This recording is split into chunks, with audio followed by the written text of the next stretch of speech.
sí veo que el director de fotografía allí no es ya una cuestión de poder, sino es una cuestión de confianza. Aitor Uribarri, director de fotografía de proyectos como The Witch Files, Lost Fair y An Accidental Zombie Named Ted. Lo que hacemos es importante porque hacemos soñar. Es que esto me da la vida. Esto es un subidón. Una conversación donde se profundiza en el impacto que la inteligencia artificial tendrá sobre nuestro trabajo, la filosofía artística de la dirección de fotografía, las diferencias entre España y Estados Unidos y el cine de terror. Toda la historia del cine, toda la historia de la comunicación está repleta de ejemplos de cómo la tecnología ha hecho evolucionar y ha hecho mover hacia adelante esto que hacemos sin olvidar quiénes lo hacemos. Dar un producto que entretenga, eduque y Inspire. inspire. Toda esta pasión, todo este poder, toda esta intención que le damos, ¿se puede conseguir a través de la IA? A ver, es una pregunta que dicha así, en comparación con lo que venimos, es complicada de contestar rápidamente, ¿no? Vamos a ponerlo en este contexto. Todas las herramientas que han ido apareciendo en la historia del cine, en la historia de la comunicación, al fin y al cabo se han ido integrando en nuestro modo de hacer y en nuestro modo de hacer exclusivamente humano, digámoslo mal y pronto. No hemos tenido nunca un asesor artificial, tecnológico, que hace determinadas cosas por nosotros, ¿no? Como herramienta es muy interesante lo que podemos llegar a hacer precisamente con ese cacharro nuevo que tenemos. Pero en ningún momento deja de actuar nuestra mente humana, nuestra mente creativa, nuestra mente surrealista, precisamente para generar contenidos, ¿no? Porque tú te comunicas con esa IA interpreta por comparación y por unificación de todos los elementos que hay alrededor para darte una solución a lo que tú estás planteando y a partir de ahí vas refinando hasta que das con lo tuyo. Por lo tanto, todo ese refinamiento, todo ese proceso, toda esa comunicación requiere de nuestra capacidad y de nuestra creatividad, de nuestra pasión y de nuestra capacidad de imaginar y capacidad de soñar.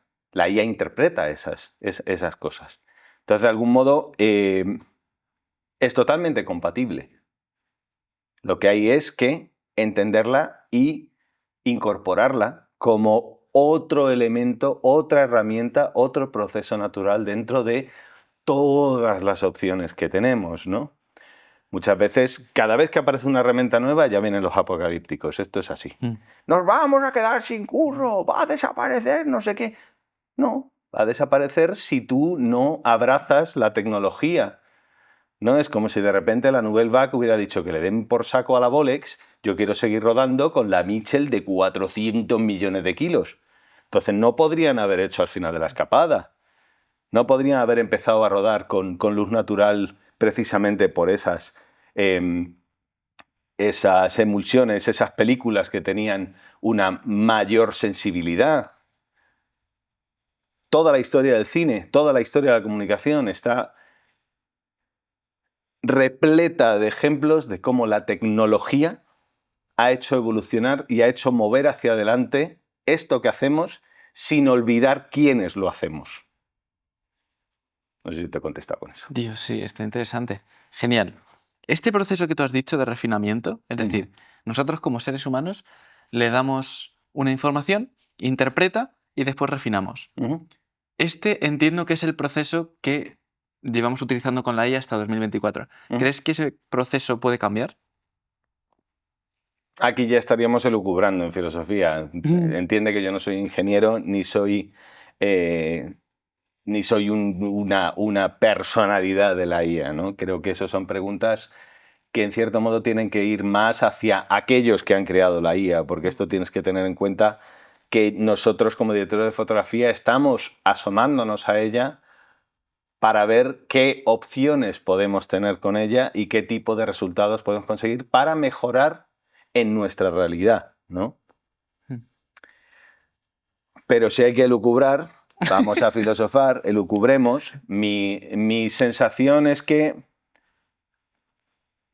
se va a ir desarrollando un mercado que pertenece a esa inteligencia artificial y ese tipo de productos que puede que acaben generándose ahí como productos finales hechos con IA, van a estar completos. Esto estamos hablando siempre en prontografía, estamos hablando siempre de texto a vídeo, texto a imagen, ¿no?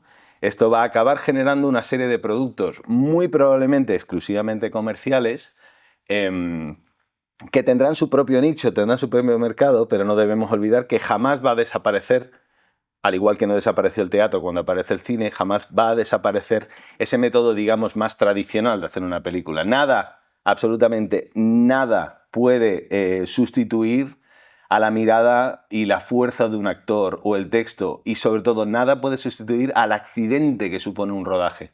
En un rodaje ocurren cosas y ocurren cambios y ocurren maravillas, y la historia del cine se define así precisamente, por esos momentos en los que las cosas cambian y evolucionan, o de repente la idea que tenías se convierte en otra completamente. Bresson, por ejemplo, decía siempre que él a un rodaje no iba a rodar, iba a encontrar. Me parece una forma maravillosa de abordar la idea de un rodaje, ¿no? De que tú llegas a un rodaje a ver qué te depara, a abrazar el problema y buscar la solución. Con una IA perdemos esa magia, ¿no? Entonces, en cierto modo, creo que esos productos tendrán, poco a poco, irán encontrando su hueco, ¿no? Y yo creo que va a evolucionar mucho hacia el yo, ¿no? Hacia el haz tu propia película de IA, de acción, a lo Michael Bay con explosiones, en el que eres tú el protagonista, ¿no? Haciendo deepfake o alguna cosa de esta. Incluso no me extrañaría que en streaming lleguemos a tener este tipo de cosas, ¿no? Que tú directamente puedas acceder a un menú de cosas en el que el protagonista eres tú, ¿no?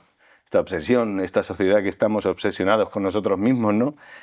Creo que probablemente eso va a tener un mercado, ¿no? Algo así. Entiendo. Y claro, ahora mismo nos encontramos a día de hoy, 2024, que el resultado de la IA es relativamente poco natural, digamos, plasticoso, tiene un estilo que no te acaba de convencer, ¿no? El carácter humano que nosotros ponemos desde todos los ángulos, desde fotografía, dirección, actor, ¿se puede lograr con IA? Si me preguntas a día de hoy, no. Pero como todo, la tecnología evoluciona, la tecnología avanza. Es igual que cuando decíamos jamás las cámaras de cine digital van a poder emular el aspecto visual del negativo. Hay muchos que se están comiendo sus palabras, desgraciadamente. Entonces no querría ser uno de ellos, ¿vale? No querría ser un apocalíptico de digo ni de coña. Creo que la IA, tal como ha pasado, ha aprendido y va aprendiendo. Y el algoritmo va mejorando. Y al fin y al cabo, la textura de una piel, la textura de unos ojos, lo hemos visto con uno de los mayores maestros de la historia del cine, que es James Cameron.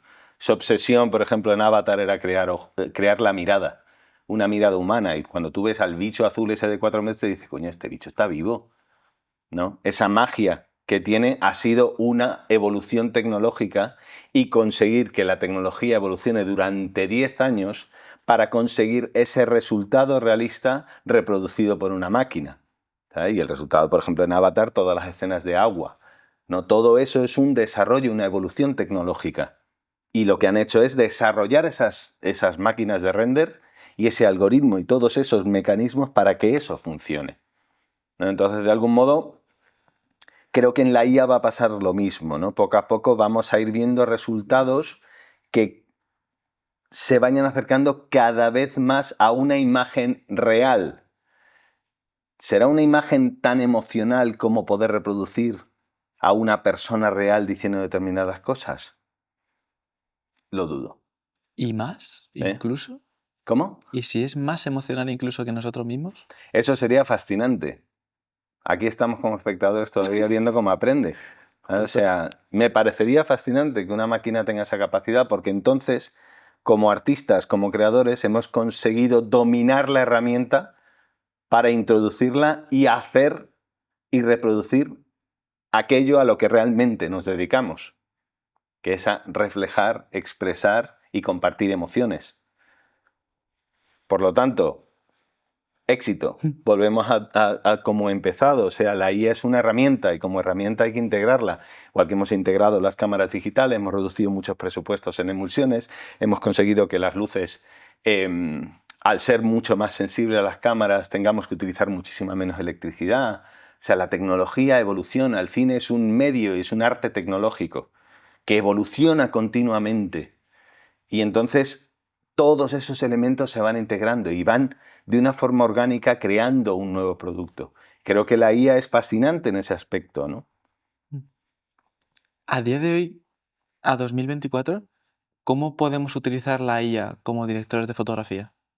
Esa es una pregunta que además justo cuando me contactaste para esto fue lo primero que estuve ahí como intentando darle vueltas, ¿no? Porque también tenemos que entender, volvemos igual a filosofía 1.0 de cinematografía de antes, ¿no? No debemos olvidar que esto es un trabajo en equipo, ¿no? Creo que la IA, a nivel de previsualización, es súper útil. Súper útil. Es fascinante. Porque te permite reproducir un tipo de imagen que se puede tomar como referencia que se acerca muy mucho a lo que quieres y no es directamente copiar una película o copiar este plano, que estamos muy acostumbrados a eso, ¿no? Y en cierto modo nos puede permitir entender muy bien esa visión que tiene el director para incorporarla como ese punto de partida. Porque después viene el rodaje. Y amigos míos, en el rodaje las cosas evolucionan, cambian, se desarrollan y se hacen más interesantes. Porque ocurre lo que nos hace humanos. Ocurre el accidente y el accidente hay que abrazarlo. Y hay que evolucionar y crecer con él, ¿no? Entonces, como puntos de partida, es cojonudo. Es cojonudo porque te da precisamente esa dirección por la que tienes que ir, ¿no? Y aparte hay eso, ¿no? Hay una cosa que yo, por lo menos, no es la forma en la que trabajo, o no en la que trabajo, no, la forma en la que se trabaja se define en el momento que tú trabajas con el director, ¿no? Pero no en la que más me gusta trabajar, ¿no? Que es tomar las referencias como la Biblia.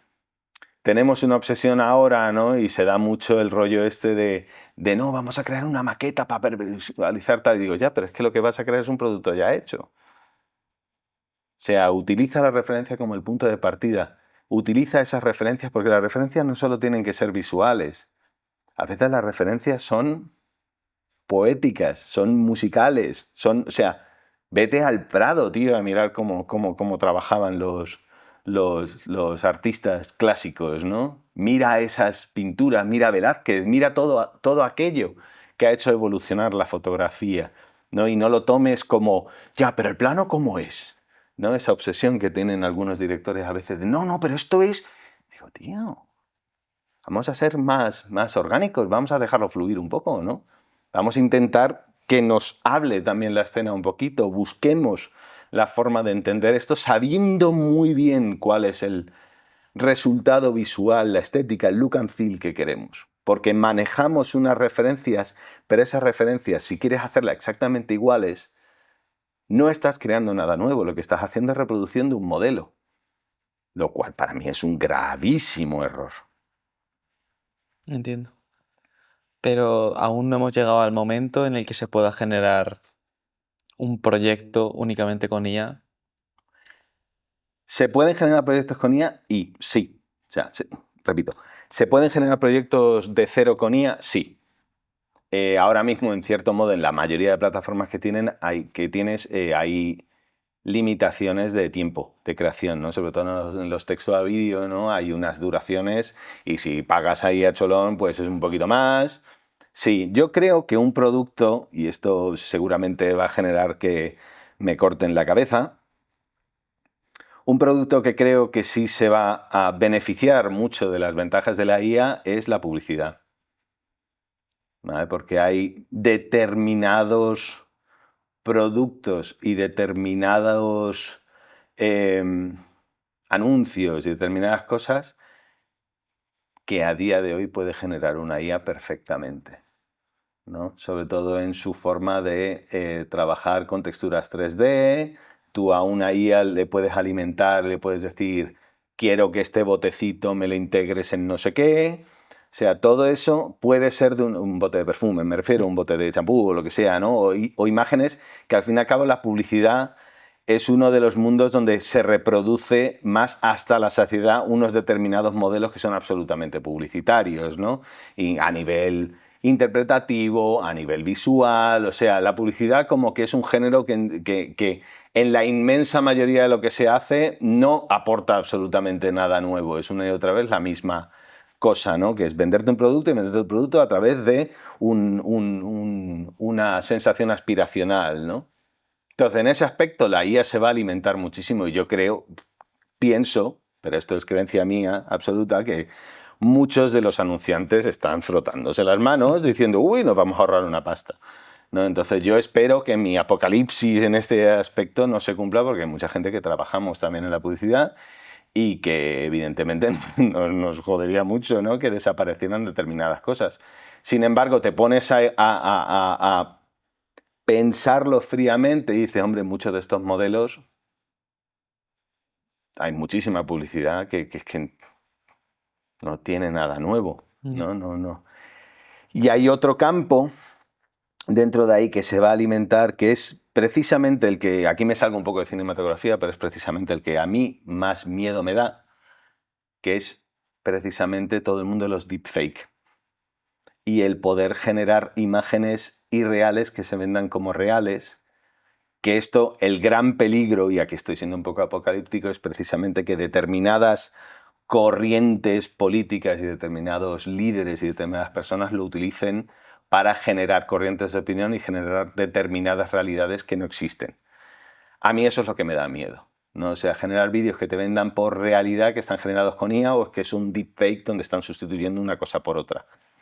Pero eso es un arma que puede ser muy peligroso, eso es un arma que la IA se puede alimentar incluso hoy ya, ¿no? De generar esas realidades porque lo estamos un poco viendo, ¿no? Con los deepfakes y todas estas sustituciones, ¿no? Por ejemplo, sé que ya se ha utilizado la IA para generar diálogos no grabados en una película. Por ejemplo, se hizo en una película, se sustituyó la boca de los actores para rehacer las frases y fue a través de IA, ¿no? Una IA interpretativa que con un texto iba modulando, evidentemente alimentada con las imágenes que ya tenían, ¿no? Entonces, esa es la parte en la que creo que la IA, como siempre, las buenas herramientas, a veces hay gente terrible, que somos humanos y a veces tenemos grandes invenciones que las utilizamos muy mal.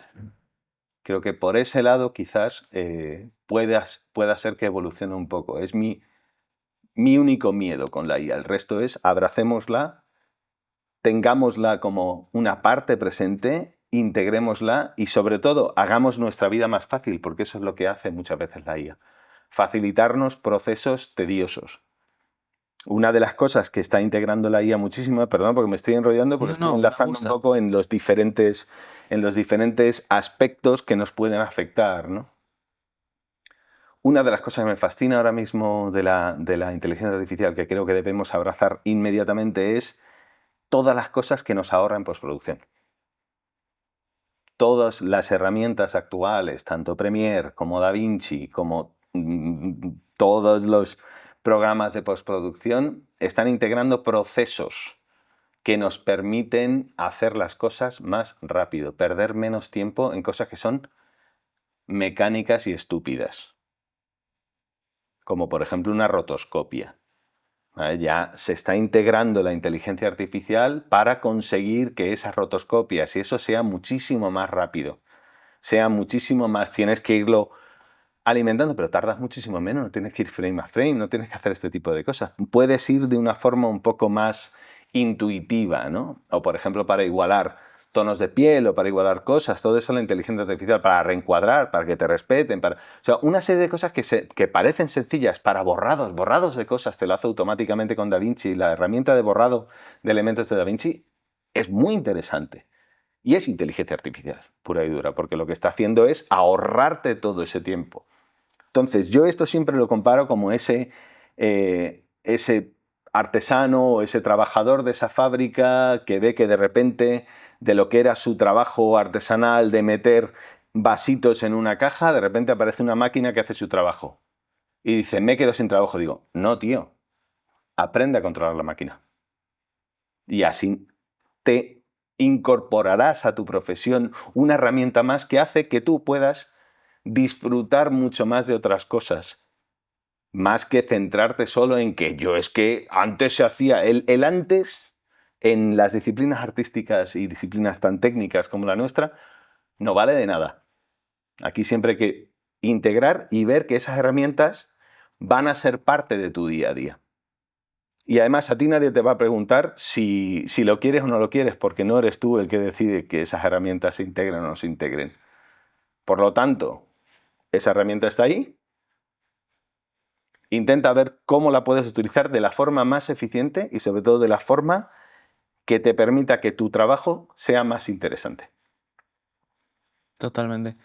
Y más en nuestro caso como director de fotografía, que uno de nuestros pilares más fundamentales debería ser la adaptabilidad. Sí. O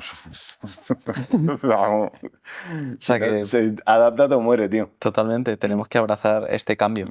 Y por ahí va mi siguiente pregunta, y es, nosotros como directores de fotografía, ¿qué nos recomiendas para no quedarnos atrás en esta revolución? Te preguntaría yo eso a ti, que eres más joven que yo.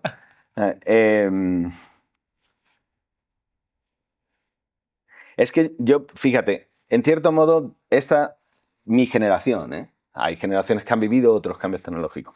Yo he vivido, en cierto modo, dos cambios de paradigma, ¿no? El primer paradigma que se cambia es precisamente cuando aparecen esas cámaras digitales, cuando empezamos a hablar de 4K, cuando aparece la Red One y empezamos a ver el R3D y empezamos a ser conscientes de que existe el concepto de fotograma digital, empieza a evolucionar toda la postproducción, toda la corrección de color y etalonaje empieza a convertirse en una disciplina absolutamente enorme como es hoy en día, ¿no? Y claro, ese primer cambio, claro, mucha gente decía, no, esto no va a conseguir jamás, no sé qué, pero poco a poco los que vivimos justo el cambio, como vimos esa evolución natural, abrazamos enseguida toda esa tecnología, ¿no? Entonces dijimos, no, es que esto es lo que viene, esto es lo que viene. ¿Por qué? Porque significa en muchos aspectos reducción de costes, reducción de equipos, y no debemos olvidar jamás, esto es una industria, esto tiene unos costes, esto necesita ser eficiente a nivel productivo. Suena hipercapitalista lo que acabo de decir, pero es verdad, esto es un producto, ¿vale? Esto es un producto aunque sea artístico. Entonces, todas esas herramientas van a formar parte de ese producto final y de cómo tú te adaptas a ese producto, ¿no? Y ahora, por ejemplo, lo estamos viviendo toda la aparición del LED, ¿no? Todo el cambio de potencias, porque al fin y al cabo lo que estamos hablando es un cambio de potencias y un cambio de realidades colorimétricas. O sea, una de las cosas que incorpora todo el mundo LED y toda la realidad del HSI, el RGB, de repente estás...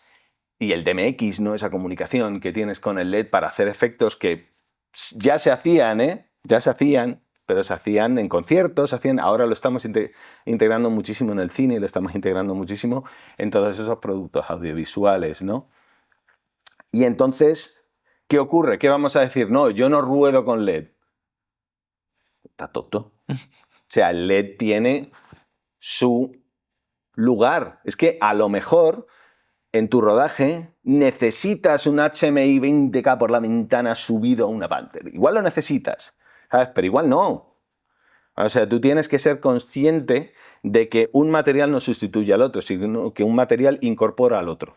Por lo tanto, esa adaptabilidad, esa evolución te va a hacer que en tu trabajo tú puedas dar mejores soluciones a problemas, que los problemas siempre van a ser los mismos.